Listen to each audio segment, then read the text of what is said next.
Hey, Ameena. Hey, Jess. Good morning, guys. Good morning, Julie. Good morning, Jess. Welcome back from holidays. That's it. We hope you had a good time. So we're going to jump in to give you a bit of quick assistance with the topic you raised just prior to going away, which was how can we get the recall patients to actually commit and turn up to those appointment times that are pre-booked prior to. So Ameena and I see this as a three-step process.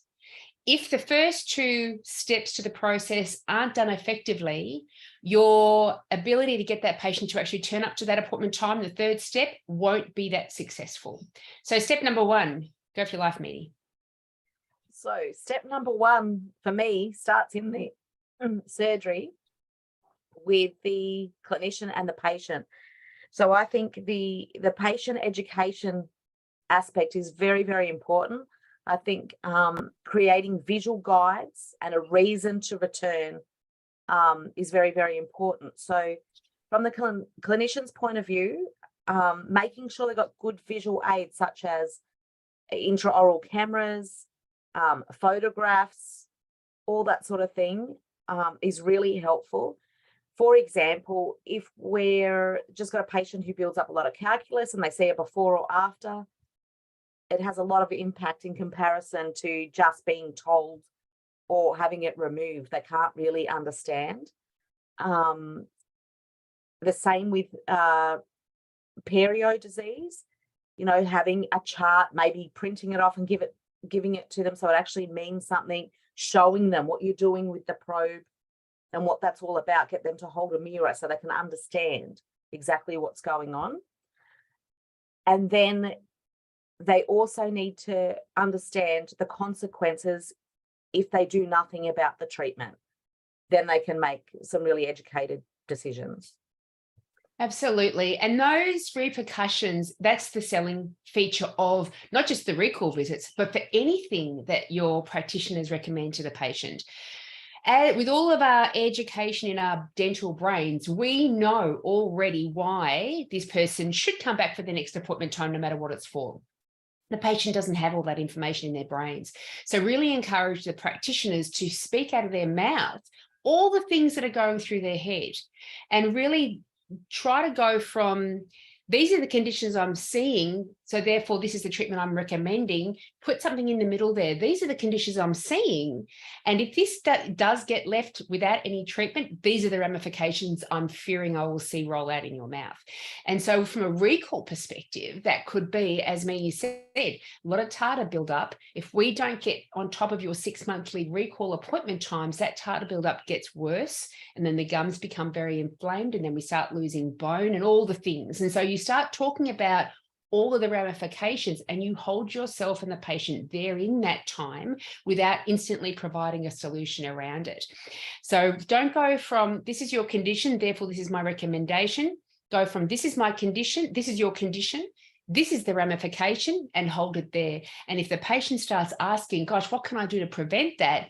That's where you can say, that's why your 6-monthly appointment time, that it's so imperative. And try to get out of the terms 6 monthly as well. We're in the month of January right now. So instead of saying, so we'll make sure we book you in 6 months, there doesn't seem to be any importance or urgency over that. Rather say things like, I've noticed the level of tartar buildup since we last saw you, or I've noticed the gum inflammation that I've seen there. And during the examination, I've highlighted to you, there's a crack on this tooth, there's a heavily filled tooth over here. We want to keep an eye on that because what I can see happening in the future is that filling breaking down always happens at the worst time. You're going to break and you won't have time to come into the dentist. We want to make sure we prevent those sort of things. So talking about all the conditions and the ramifications, and then say, so to make sure I keep an eye on all of this, I want to see you in July. And all of a sudden, that's got a little bit more importance and urgency over getting that appointment time done in July. The other thing, sorry, Julie. No, go. The other thing I'll mention is that often these discussions happen when the patient's in a vulnerable position, lied back in the chair, and with a nurse and a dentist hovering over them. It's quite intimidating, and they're perhaps a bit anxious. It's very hard to absorb information, isn't it? So if you're not already doing so, sit the patient up, get the clinician or the nurse to remove their gloves and masks, sit eye to eye with the patient and discuss it with them so they're in a safer zone, so to speak. Mm. And as Julie said, be very specific about those numbers I was calling out to the dental nurse. They were, periodontal pockets, and if we don't treat them, this is what it could look like moving forward, but we could possibly turn this around and manage it well and prevent those sorts of things from happening. Yeah. We're trying to get away from saying to the patient, in essence, this is the messaging the patient often gets, I'm fine for another 6 months. We don't want that because that 6 monthly appointment time can then be put off to 7 months, 8 months, 9 months, because the patient thinks to themselves, everything feels fine. Everything feels fine.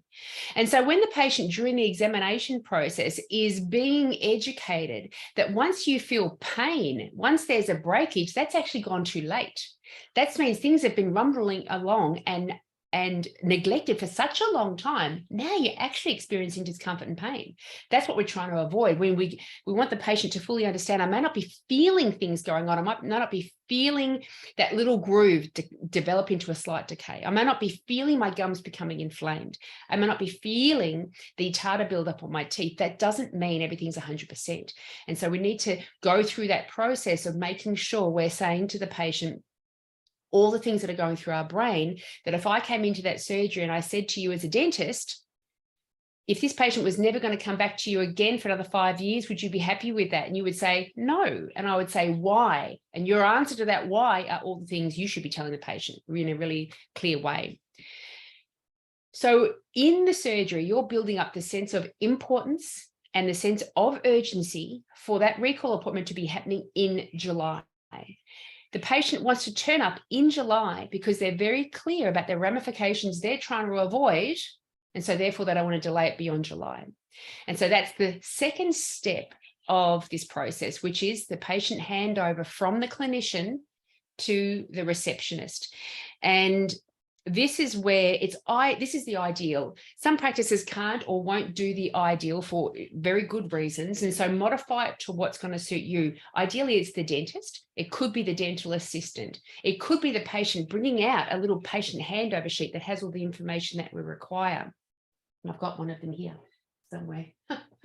I'll find it.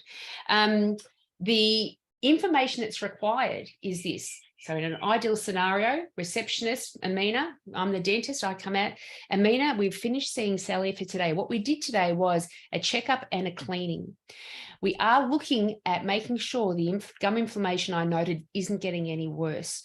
And there's also a cracked tooth on the other side that we also want to make sure isn't getting any worse. And so I really want to see Sally in July for a 45-minute appointment time for her checkup and cleaning.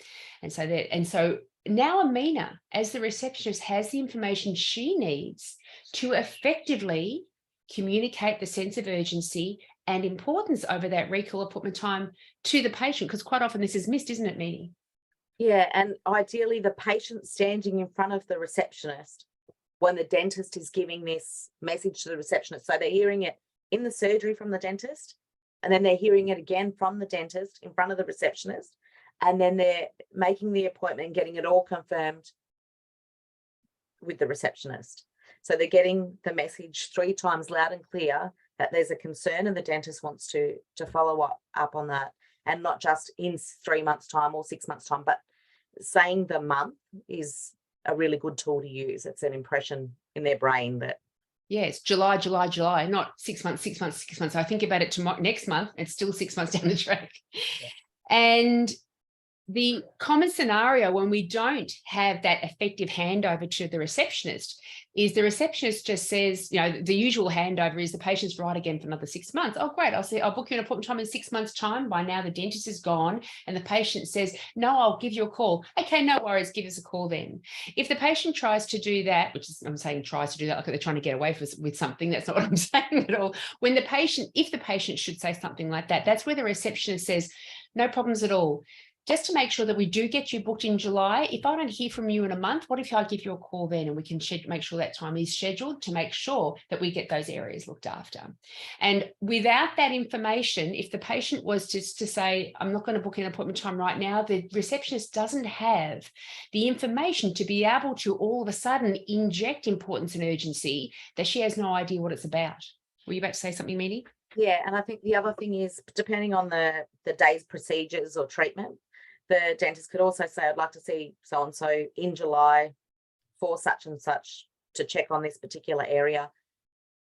And could you please call, Sally, for example, tomorrow to follow up after today's treatment.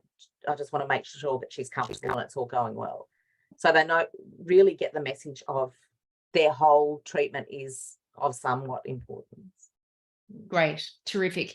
And just as a bit of an example of a patient handover sheet, this is something that can be templated out, printed on an A4, cut in 4, have these bits of paper at reception, in the surgery. This is the sort of thing, if you don't normally hand over the patient to reception or you don't see yourself doing that in your practice, then at the very least fill this out in front of the patient, discussing it with the patient, hand this to the patient, they receive it, take ownership over it, and then they hand it to the receptionist. So there's still power in that, but ideally it's going to be the practitioner handing over. And so this is a bit of an example of it. You've got the doctor and the patient name at the top because these are always useful to hang on to, but also hand back to the patient. I'll tell you why in a minute. So what we completed today is we got this stuff done today. The next treatment is whatever the next treatment is going to be, 6-month recall, the length of the appointment time I need, the ideal timing of that next appointment time. We are avoiding, that's the ramifications, write that in because, and you can have other notes under there as well. There's another version I've got that's got the appointment time, the next appointment time listed there. I'll make sure that we send that through to you, Jess, because that's when if the patient actually books in, write the appointment time in there too, and then scan this into the computer quickly, hand it to the patient.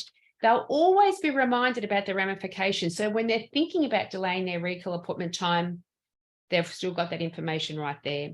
And it's interesting, if you even got, this is going to a step deeper into psychology, if you got the patient to actually write down their appointment time themselves, they are, it's something like 80% more likely to turn up to the appointment time. That's what studies by Robert Cialdini have indicated, because they are stating a commitment to you and they are more likely to go ahead and keep that commitment to you. Given those two things are done really well, you are already far reducing down the chances of your 6 monthly pre-booked appointment times not turning up, because now the patient wants them as well. And the patient has a sense of urgency about them as well. And so that's when you have a confirmation process that makes sense, that's not harassing, that's very clear. And what confirmation process do you normally recommend for a 6 monthly pre-booked recall, Meenie? So I think 2 weeks before sending an SMS, just an appointment that was made months ago, just alerts them, 2 weeks time. Does that still suit in my diary? Have I, double booked myself or anything like that?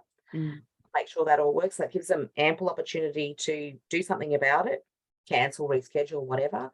And it gives the practice time to fill that spot. And if within a couple of days they have not responded to the SMS, I'd be calling to say, I sent you an SMS to remind you of your appointment at this time. I know you made it quite a while ago. Does that time still work? Can we expect to see you? That sort of thing. And then again, you've got the opportunity not to have a late cancellation or FTA. And then 2 days before, just sending a friendly reminder, just reminding you, or we're looking forward to seeing you at such and such a day and time. And yeah, if they've all responded and confirmed, that's fine. If not, following up with a phone call. I agree. And just make sure you keep a couple of things in mind when you are sending out SMSs a couple of weeks beforehand, because I think, Jess, we as a threesome did speak about this at some point. Most people don't actually open up that message straight away. They read whatever is in the little notification alert that you've got an SMS. So it's in there that you need to put in 2-week reminder, or you have, dental appointment 14th of whatever. So they are aware, oh, it's not this week, it's not next week, it's the week beyond that. So do be mindful of what your very initial part of that text message is. I agree with Ameena.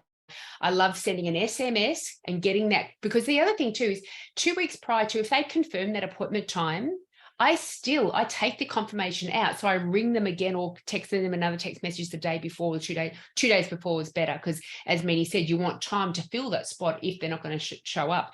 I'm not satisfied with just that 2-week prior to reminder. So put in your system a different way of identifying this person did get the 2-week reminder, and then again we're contacting them again 2 days prior to remind them, because our lives are very busy and people do absolutely forget. And I do like the wording that you use, Meenie, rather than I'm confirming the appointment time, we're looking forward to seeing you at this time as well. Were you about to say something? Yeah, you can have a couple of different statuses. From memory, you use Dental for Windows, so you can have a couple of statuses in there for the, one could be the 2 weekly confirmation, and one could be the reminder 2 days before. Also, what was the other thought I just had? It's left me. Gone. Hopefully, jump in if it comes back to you. Do you want to say something else? Go. No, go. And the other thought that I had, because you were saying that some of them, they don't even respond to any of the SMSs or the messages, the phone calls, the anything else.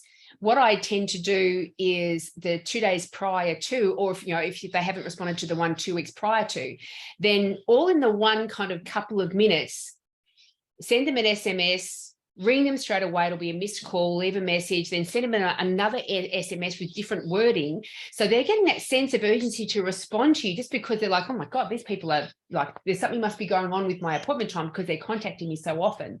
And so think to yourself, what would my response be? What would it take for me to quickly call back the minute I've got an opportunity and do that for them? If there's still no communication, this is an area where I feel like it's, as long as it happens rarely, and when you do the figures, usually it is very rare. There are some practices that I've worked with that have this as a regular problem, but it's because they haven't had the other 2 steps sorted that this can become a problem. They do things like book the 6-month, they pre-book the 6-monthly appointment time, regardless of whether the patient's done it or not. And then they're trying to confirm this appointment time that the patient never actually booked themselves. There's other issues going on.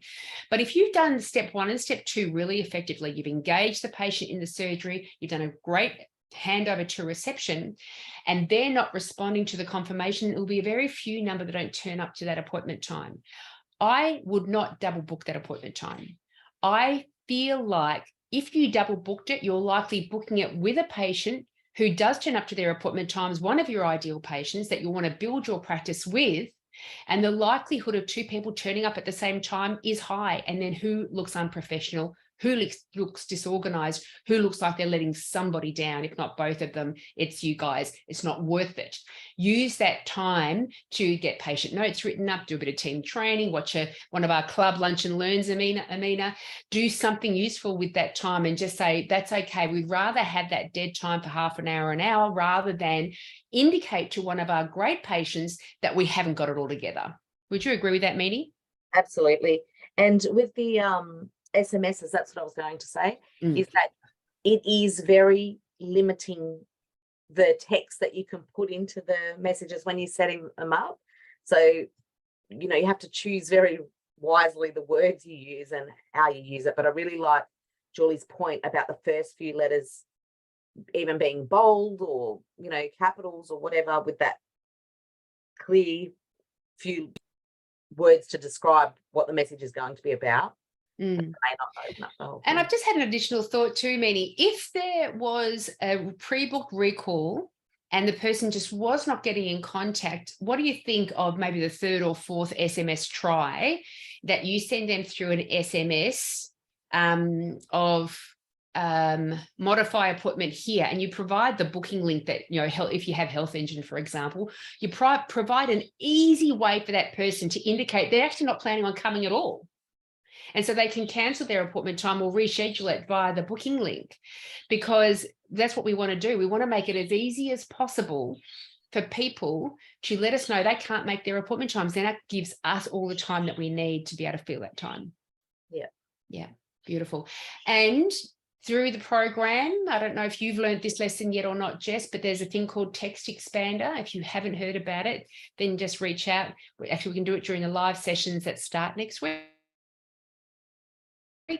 Text Expander is a way of getting these sort of additional little messages systematized, such as this is easy to cancel SMS you want to send through. You can template all those things. So all you're doing from your end is hitting a couple of keystrokes, which is the little abbreviated code for that message you want to send through. Makes it nice and quick and easy. You don't have to spend a couple of minutes trying to remember and find the link and do all the things. And so we can certainly go through that with you. Is that it, Meanie? We hope you're all successful with it. We hope this has been helpful. Reach out if it hasn't been helpful, and we can continue to work with your practice to make sure it's not such a big issue anymore. I'll speak to you soon. We'll see you Monday, hopefully. See ya. Bye.